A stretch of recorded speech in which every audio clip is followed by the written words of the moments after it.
금블리 비밀노트 토요일 순서 시작하겠습니다. 이번 주 투자자분들 표정 많이 안 좋으셨던 것 같습니다. 등락도 반복을 했고요. 이런 상황을 어떻게 이해해야 되는지 염승환 이사님과 함께 이야기 나눠보도록 하겠습니다. 이사님 안녕하세요. 네, 안녕하세요. 자, 금주에 어떤 이슈가 있었고 증시 흐름은 어땠나요?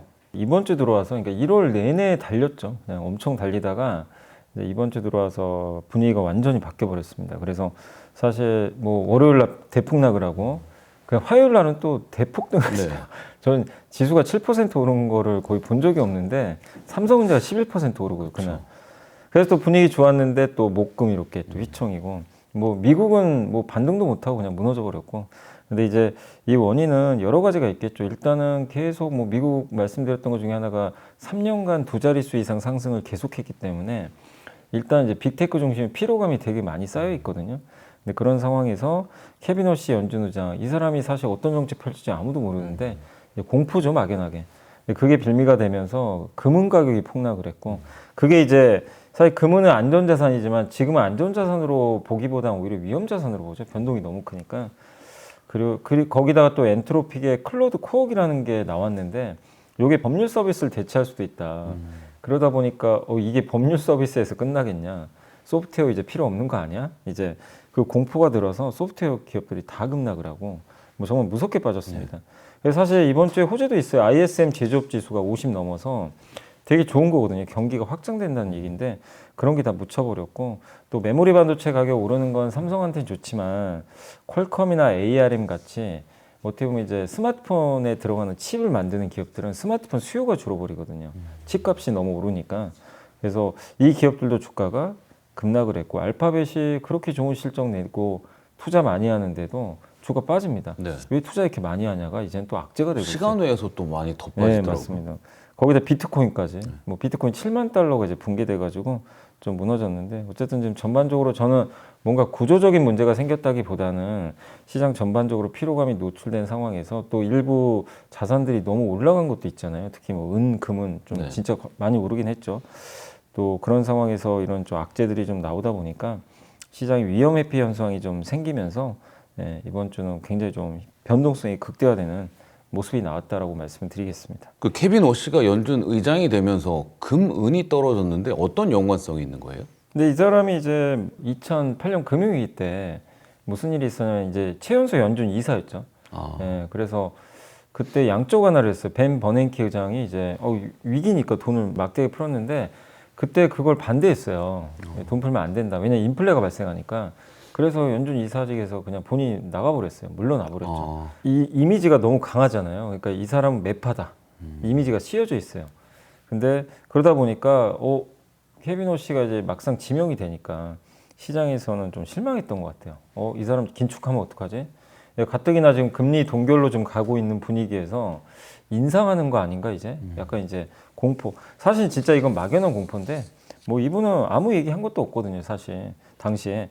근데 어쨌든 이제 양쪽 하나 싫어하니까 흔히 이제 이거죠. 쉬운 돈이라고 그러죠. 돈이 막 풀려가지고 자산 가치 오르는 거.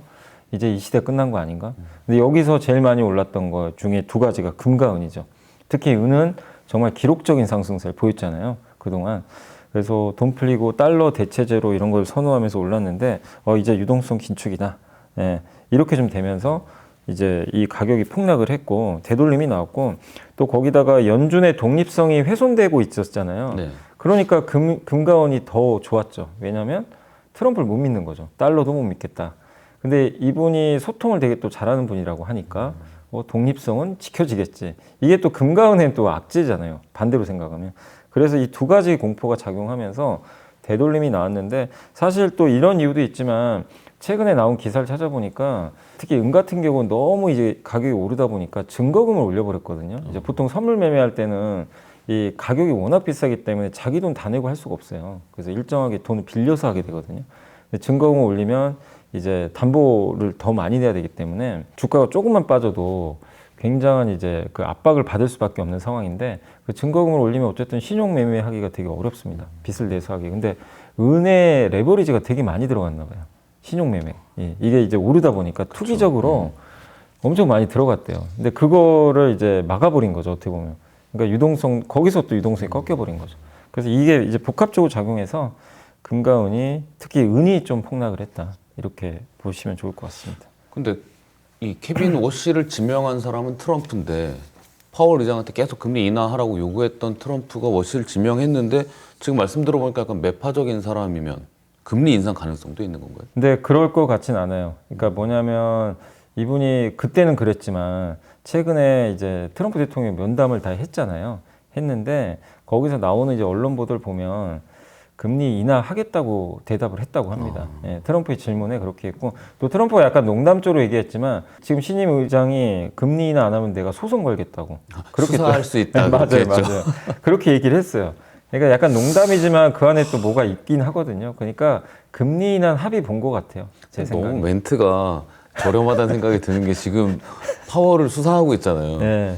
그럼 이게 다 내 뜻대로 하는 거야를 시인하는 맞아요. 셈이 네. 돼버리니까. 아무튼 뭐 그런 이게 약간 농담식으로 했지만 근데 이제 케빈 워시 같은 경우는 되게 또 소통 잘하고 합리적인 사람이니까 시장에서 그렇게 봐요. 트럼프하고 뭔가 교감은 있었다 하더라도 연준 독립성은 훼손 안 할 사람이다. 그렇게 또 인식을 하는 것 같아요. 또 중간 선거를 위해서도 연준을 자꾸 흔드는 건 사실 트럼프 입장에서도 좋은 모양은 아니거든요. 그래서 워시를 선택했던 것 같아요. 안 그러면 자기 정책을 더 선호할 사람은 사실은 케빈 해시시죠. 그렇죠. 그 사람이 훨씬 더 적극적인데 그 사람을 선택 안 했다는 건 결국 이 중간 선거도 염두에 둔 거 아닌가. 약간 좀 그런 중간지대 역할을 할 수 있는 사람으로 봤던 것 같고, 근데 이 사람의 정책은 뭐냐면 이것만 이해하시면 돼요. 이분이 매파가 아니라 인플레를 되게 싫어하는 사람이에요. 근데 그 인플레의 주범으로 뭘 보고 있냐면 돈 푸는 게 주범이래요. 이 사람 생각은 그래요. 돈 많이 풀어서 인플레 발생한다. 이걸 되게 싫어. 그래서 양적 완화도 반대했던 거고. 근데 지금 연준이 얼마 전에 또 채권 매입한다 그랬잖아요. 네. 그러니까 이것도 싫어한 거예요. 그래서 그때도 기고문을 썼던 것 같더라고요. 그렇게 하면 안 된다. 예. 그래서 정부가 좀 돈 풀고 연준도 도와주면 어떡하냐. 인플레 발생할 텐데. 이걸 꺼리는 거고. 그래서 반대로 생각하면 인플레만 없으면 금리 인상할 이유가 없는 사람이에요. 그리고 무슨 얘기를 했냐면 최근에 그 기고문에서도 AI가 도움이 많이 될 것 같대요. 그러니까 AI가 생산성을 높일 거다. 기업들의 비용을 줄여주잖아요. 근데 물론 이제 일부 기업한테 악몽이죠.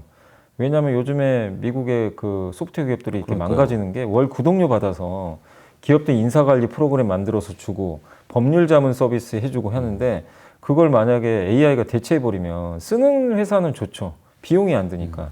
근데 그걸 만들어주는 회사는 이제 큰 타격을 받을 텐데 근데 이제 미국 경제 전체로는 그게 좋다고 보는 것 같아요. 생산성을 네, 높이긴 생산성 하니까. 높이니까. 그러면 비용이 줄면 인플레가 떨어져요.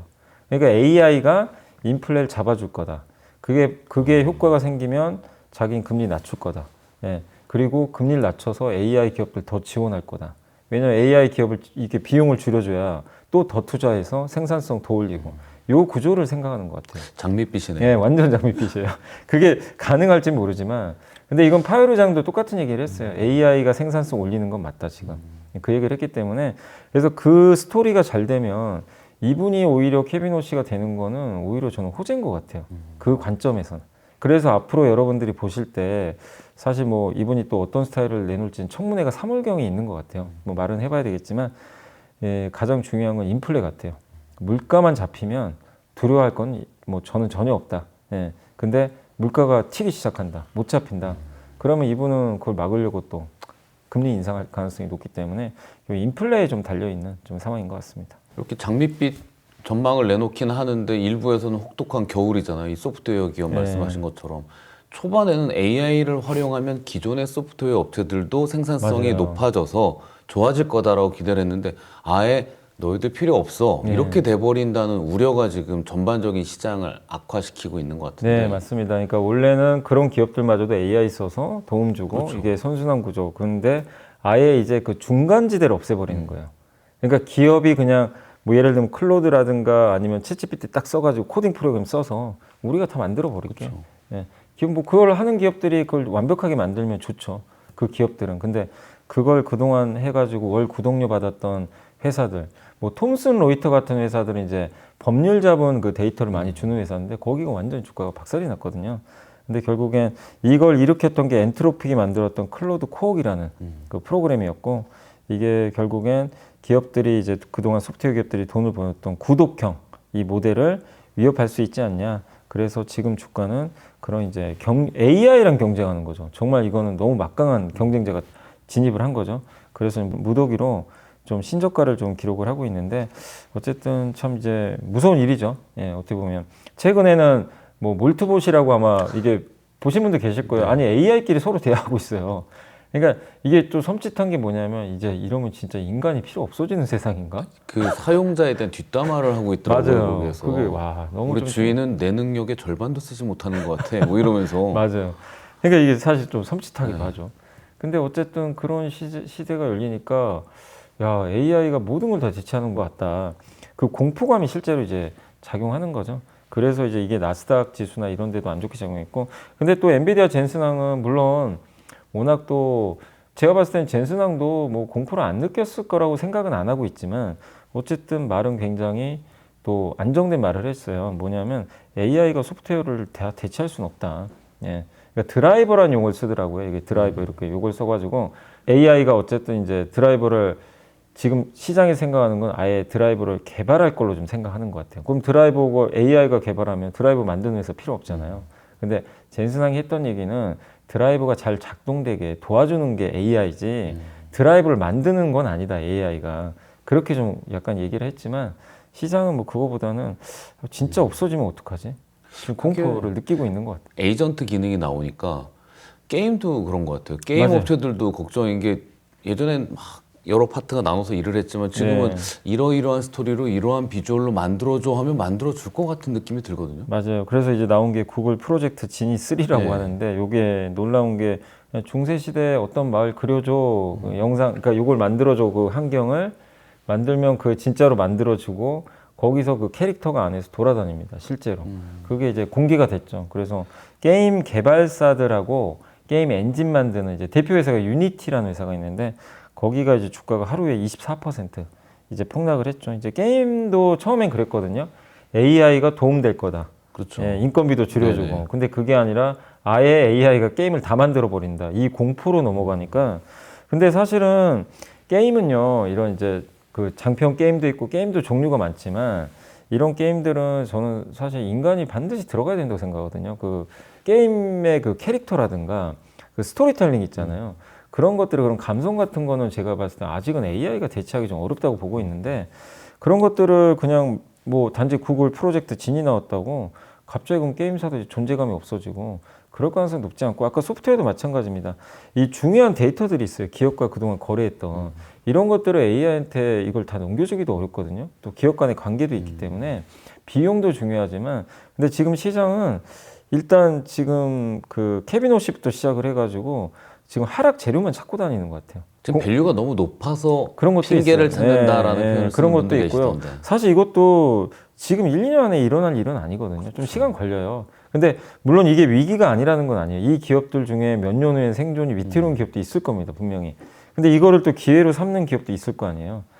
예, 그렇기 때문에 근데 어쨌든 지금 시장은 이런 공포를 강세장일 때는 그냥 뭐 그런가 보다 이렇게 넘어갈 수 있는데 그게 아니라 굉장히 예민하게 반응하고 있다라고 보시면 되겠고 어쨌든 좀 좋은 뉴스는 아니지만 저도 이제 말씀드리고 싶은 건 너무 지금 시장이 너무 현실화되기 어려운 부분까지도 너무 과민 반응 보이는 거 아닌가라는 좀 생각도 하고 있습니다. 자, 알파벳 비롯해서 주요 빅테크들이 실적이 나오기 시작을 했는데 알파벳은 AI 지출 크게 늘렸는데 매출도 좋고 주가에는 영향이 크게 없는 것 같아요. 근데 정말 실적은 나무랄 데 없이 좋더라고요. 매출도 4분기에 18%, 특히 클라우드가 무려 47.8% 성장한 거예요. 보통 20-30% 성장해도 많은 건데 이번엔 분기에 점프를 해버렸습니다.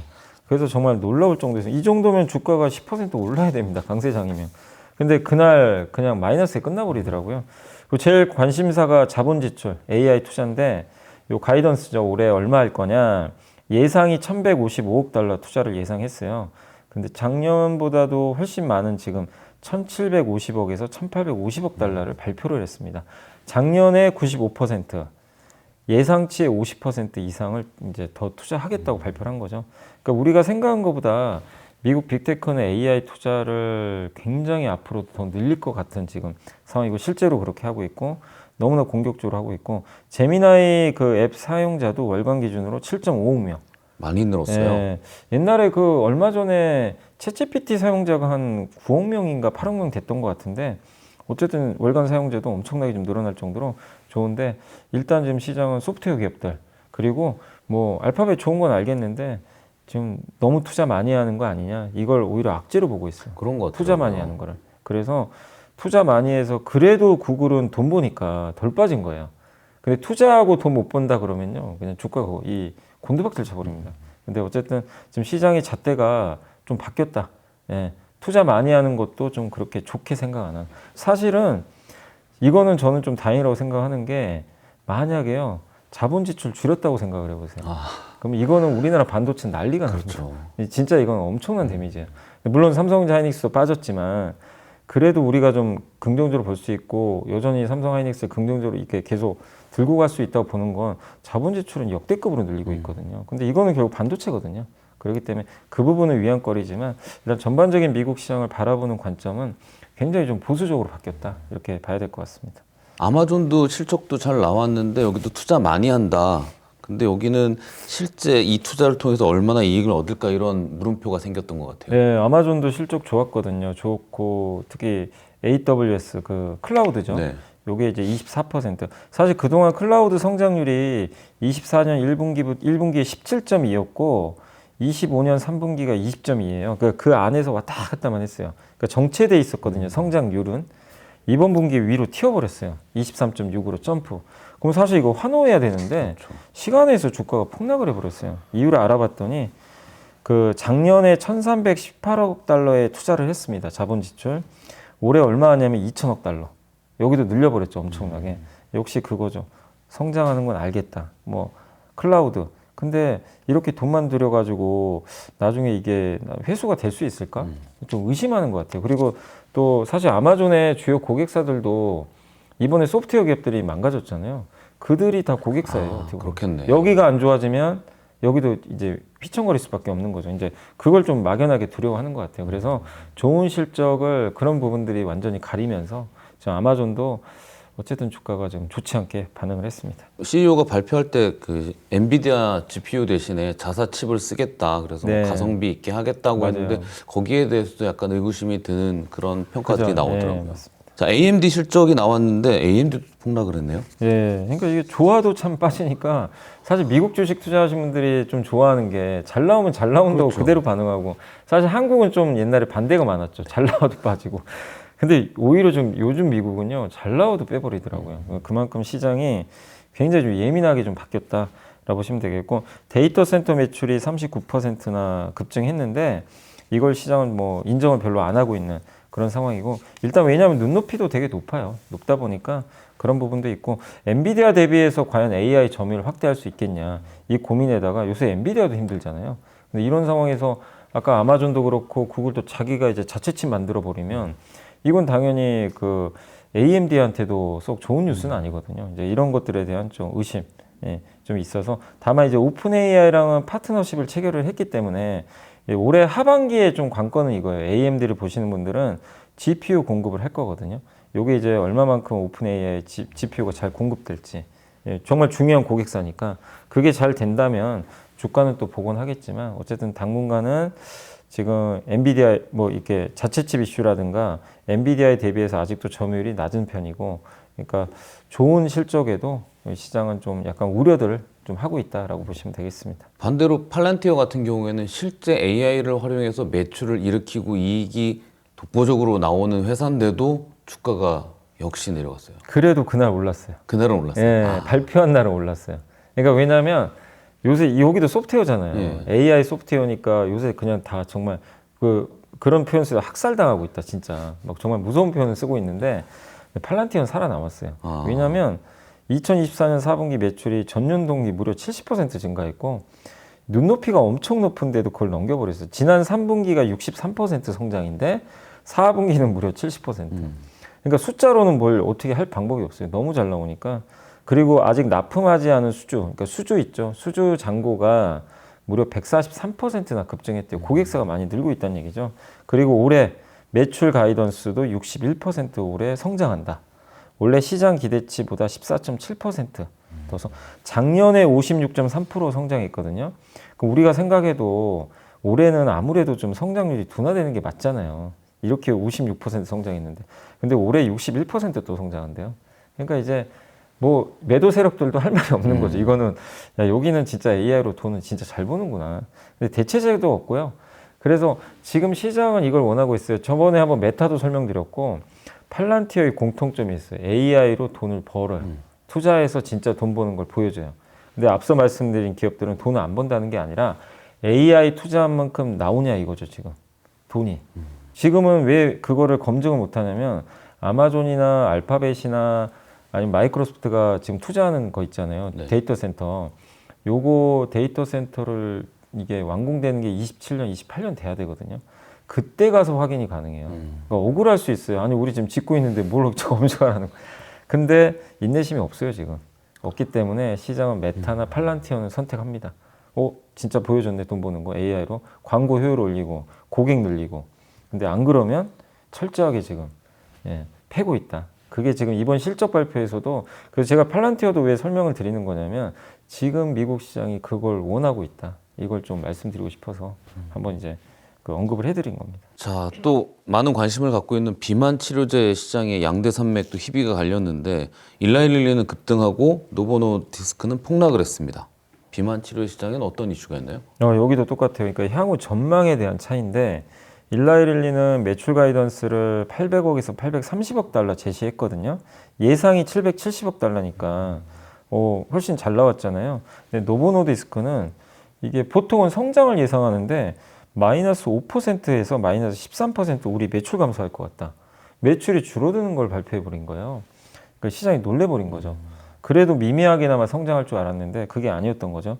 그래서 충격파가 나와서 그날 주가가 10% 이상 빠졌고 한 이틀간 20% 가까이 폭락을 해버렸는데 이 둘 간의 차이는 사실 미국 시장에서 점유율이 이제 많이 좀 차이가 나요. 일라이릴리가 점유율이 60%, 노보노디스크의 위고비가 39%. 원래는 반대였잖아요. 원래 위고비가 선점 효과 있었는데 지금은 역전이 됐고 왜냐하면 그 제파운드가 효능이 좀 더 좋다는 그쵸.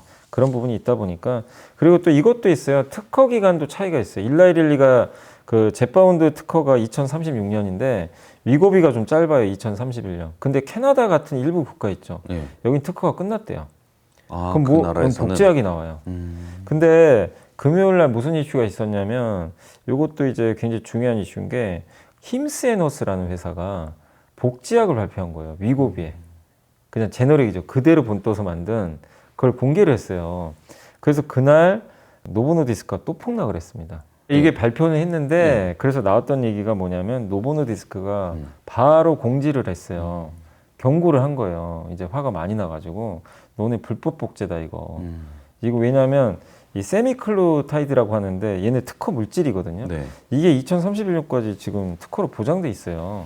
근데 옛날에 그 한참 비만 치료제 부족할 때 그때 미국 정부가 조금 풀어줬어요. 너무 공급 부족하니까 일시적으로 약간 복제해라. 근데 그게 화근이었어요. 그거 이제 끝났는데도 복제약을 계속 그런 이슈가 좀 있었던 것 같아요. 근데 힘스앤허스가 발표를 한 겁니다. 우리 복제약 만들었다고. 이러니까 주가 빠졌는데 그래서 노보노가 너네 이거 불법이다. 소송 걸겠다. 그렇게 해서 했는데 FDA가 선을 그었어요. 확실히. 예. 거기에 대해서 이제 힘스앤허스가 이제 잘못한 것처럼 잘못한 걸로 나오더 FDA 승인 안 받고 그렇죠. 특허 물질이 보호된 거에 대해서 복제약 만들면 안 된다. 그 FDA가 발표를 한 것 같더라고요. 그래서 힘스앤허스 주가가 이제 그 시간에서 그거 나오고 나서 10% 이상 폭락했기 때문에 그래서 너무 복제약 이슈는 좀 큰 거는 뭐 이렇게 좀 이제 진정은 되겠지만 중요한 거는 미국이 아니라 이제 다른 나라에서 특허들이 풀려버리니까 거기에 대해서 노보노디스크가 조금 지금 좀 쉽지 않은 그래서 지금 현재까지는 어쨌든 일라이릴리 쪽으로 좀 승기가 기우는 모습인 것 같습니다. TSMC가 AI 붐을 놓쳤다 이런 분석이 있는데 소극적으로 투자했나요 그동안? 그런 것 같더라고요. 저도 되게 많이 투자한 줄 알았는데 아니었어요. 그러니까 자본 지출을 보니까 오히려 그 챗GPT 나왔을 때 있잖아요. 22년 그 가을에 그러면 챗GPT가 AI를 이끌 거라고 생각했으면 23년도에 자본 지출 늘려야 되잖아요. 자본 지출 증가율, 자본 지출은 마이너스는 아니죠, 당연히. 증가율인데 증가율이 줄어버렸어요. 2년 동안. 그래가지고 거기서 이제 자본 지출을 많이 늘렸다면 또 달라질 문제였는데 줄였다가 작년부터 늘리기 시작했어요. 늦어버렸죠. 그래서 그때 그 얘기 했었죠. TSMC 그 CEO가 실적 발표에서 했던 얘기가 저도 처음엔 좀 이해가 안 갔거든요. TSMC 칩이 없어가지고 데이터 센터 지금 못 짓고 있다. 병목이다. 이걸 빅테크가 똑같이 다 얘기를 했대요. 근데 이게 무슨 소리지? 다 전력이 부족하고 뭐 메모리가 부족해서 그런다고 알았는데 TSMC 칩이 부족하다고? 생산을 저렇게 많이 하는데? 알고 봤더니 빅테크가 원하는 물량들이 있는데 그거에 맞게 그때 당시에 투자를 많이 안 했던 거예요. 되게 보수적으로 한 거예요, 한마디로. 왜냐하면 그래서 TSMC가 사이클이 되게 긴 기업이에요. 공급 과잉이 없어요. 절제를 하는 회사예요. 흔히 요즘에 절제라는 단어 많이들 쓰지만 TSMC는 이렇게 질러야 될 때도 안 질릅니다. 절제하면서 가요. 근데 이번엔 질렀어요. 이번에 도저히 안 되겠다 이제. 이 수요를 봤거든요. 이미 고객들이 있잖아요. 이거 안 만들면 큰일 나겠다. 그래서 이번에 설비 투자를 확 늘려버린 거예요. 예, 드디어 이제 설비 투자 사이클이 시작된 건데, 근데 이번 일로 빅테크는 이제 안 거예요. 독점이 이렇게 무섭구나. 여기 끌려다니는 거야. 자기네가 하고 싶어도 TSMC 칩이 없으면 못해요. 데이터 센터 가동 못합니다. 그걸 이제 느꼈기 때문에 삼성과 인텔이 잘하길 좀 바랄 수밖에 없어요. 경쟁이 생겨야 돼요. 그래서 이렇게 해야 가격도 떨어져요. 파운드리 가격도. 왜냐하면 그냥 부르는 게 값이고, 삼성이 만약에 잘하잖아요. TSMC는 더 미친 듯이 투자할 수도 있어요. 이겨야 되니까. 그럼 가격 떨어집니다. 그래서 지금 누구보다 빅테크는 삼성전자가 부활하기를 되게 바랄 거고, 그래서 테슬라에 지금 이제 칩을 공급할 거 아닙니까? 이제 만들 텐데 20조 작년에 따냈으니까 그걸 이제 면밀히 체크를 하겠죠. 저게 수율이 잘 만들면 이제 물량은 갈 수밖에 없고, 그리고 미국에서는 TSMC가 3나노밖에 못 하잖아요. 근데 삼성은 2나노 하니까 그것도 좀 유리한 부분이 있죠. 그래서 이런 걸 보면 TSMC가 그동안은 정말 투자도 절제하면서 좋은 사이클 혼자 독점하면서 엄청난 가격 비싸게 받으면서 잘해왔는데, 여기에 이제 이번 사건으로 인해서 균열이 발생할 수 있는, 여기서 삼성이 잘해주면 이제 경쟁 관계가 시작이 되는 거예요. 영원한 독주는 사실 없거든요. 그렇죠. 예, 그래서 삼성한테는 오히려 저는 호재네요. 예, 저는 호재 아닌가. 그래서 이번 TSMC의 투자 확대를 악재로 보시면 안 되고, 저는 오히려 삼성한테는 호재가 될 수도 있다 이렇게 보고 있습니다. 삼성은 레거시 반도체 파운드리까지 잘 되면 또 호재가 그죠. 이제 이어질 수 하나의 있겠네요. 밸류가 더 생겨버리는 거죠. 근데 이거는 AI랑 연결이 돼 있는 그런 쪽이다 보니까 굉장히 이제 삼성한테도 중요한 좀 먹거리가 될 것 같습니다. 뭐 좋은 기업들도 있는데 전반적으로 보면 에브리싱 랠리를 하다가 지금 모두가 하락하는 맞아요. 상황판이 이렇게 펼쳐지니까 답답한데, 이럴 때 투자자분들은 위축될 것 같아요. 위축될 수밖에 없고, 왜냐하면 1월 내내 좀 행복했죠. 네. 그냥 계속 올랐거든요. 저도 너무 좀 오르는 거 아닌가 걱정을 안 한 건 아니에요. 그러니까 가도 좀 점진적으로 가는 게 좋은데, 이런 표정 있잖아요. 네. 괜찮을까? 이렇게 많이 올라도 뭐 이렇게 근데 얘기를 기분은 했는데. 좋죠. 예, 계속 오르니까. 근데 좀 휴유증이 좀 나오긴 했고, 근데 많이 올랐다고 절대 급락은 안 해요. 그런 건 없어요. 많이 올랐는데 뭔가가 생겼기 때문에 급락을 하는 거죠. 그 이유는 아까 많이 설명드렸잖아요. 근데 이제 AI도 그거 같아요. 시장이 되게 AI에 낙관적이었고 관대했지만, 이제 시장은 이제 관대하지 않습니다. 철저하게 승자와 패자를 가리고 있어요. 그래서 모두가 상승하는 에브리싱 랠리는 좀 어느 정도 끝난 것 같고, 사실 금과 운도 제가 봤을 때 이제 둘 다 같이 갈 것 같진 않아요. 예, 거기서도 좀 갈릴 것 같고, 그러니까 기금속도 갈리고 비철금속도 갈리고, 뭐 지금 보면 또 암호화폐도 되게 좀 안 좋잖아요. 네. 뭐 동반에 빠지는데, 어쨌든 여기서 어떤 게 승자인지 패자인지를 이제 구분하는 그런 검증의 시간으로 넘어간다. 그 검증의 시간은 좀 시간이 걸려요. 그렇기 때문에 그 과정에서 변동성이 나오거든요. 근데 어느 정도 그게 점진적으로 끝나가면 변동성이 줄어요. 그래서 변동성이 주는 걸 좀 약간 기다리실 필요는 저는 있다고 봅니다. 그래서 뭐 이렇게 내려올 때 나는 좀 용기 내서, 그러니까 승자 기업이라고 생각하는 기업들도 있잖아요. 네. 그러면 이렇게 급락할 때 점진적으로 사시는 건 괜찮은데, 전반적으로 주가가 바로 올라가긴 좀 어렵잖아요. 변동성이 커지니까. 그래서 우리 11월도 한번 경험해봤고, 작년 8월에도 어떻게 됐죠? 급락하고 변동성 거래가 말라요. 그러고 다시 올라가거든요. 그걸 좀 한번 좀 지켜보시면 좋겠고, 그리고 그 승자와 그럼 패자는 뭐냐? 일단은 승자는 우리나라가 맞아요. 왜냐하면 AI가 못하는 거는, 반도체는 AI가 만들 수가 없어요. 원전이요? 못 만듭니다. AI가 만들 수는 없어요. 근데 법률 자문은 해줄 수 있죠. 그렇죠. 그러니까 명확해요, 그거는. 승자 패자는. 그래서 한국 증시가 저는 괜찮다고 생각해요. 오히려 그래서 미국보다 월등히 강했다고도 생각하는 게, 지금 생각해 보면 그 논리도 맞거든요. 우리는 이 물리 강국이에요. 물리. 한마디로 그 형태 만들고 반도체 만들어주고 그다음 로봇 만들고. 근데 소프트웨어는 미국이 잘하는데 지금 여기가 상처가 나기 시작한 거죠. 근데 AI에서 이기려면 어쨌든 투자해야 되고 반도체 필요하고 전력 필요하고 뭐 배터리도 요즘에 ESS도 필요하고 뭐 많은 것들이 필요하잖아요. 인프라. 예, 인프라 다음에 이제 또 AI가 있는 거니까 그런 걸 본다면 인프라 투자는 멈추지 않는 게 아까 제가 빅테크 다 말씀드렸잖아요. 투자 안 멈춥니다. 더 늘리고 있어요. 그래서 어쨌든 승자는 명확해요. 이 제조업은. 제조업 강국이라는 게 또 이렇게 빛을 맞아요. 발휘하네요. 네, 그래서 우리나라는 승자 맞기 때문에 저는 한국은 괜찮게 생각을 하고 있습니다. 자, 이번 주 외국인 기관 개인 매수 종목하고 상승한 업종 정리해 보겠습니다. 자, 먼저 이번 주 외국인들이 많이 매수한 주식 10개 종목을 살펴보겠습니다.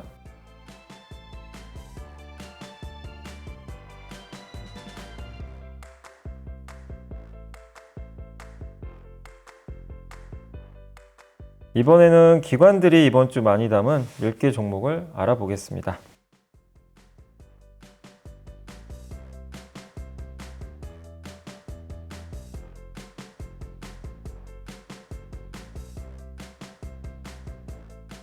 이번에는 개인들이 이번 주 가장 많이 산 주식 10개 종목을 살펴보겠습니다.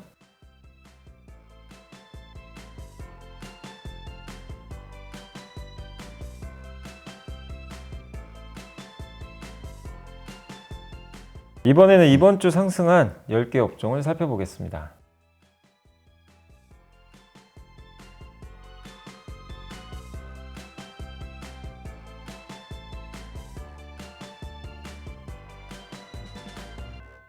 자, 상승한 업종 중에서 흐름이 더 이어질 수 있는 주목할 만한 분야는 어딜까요?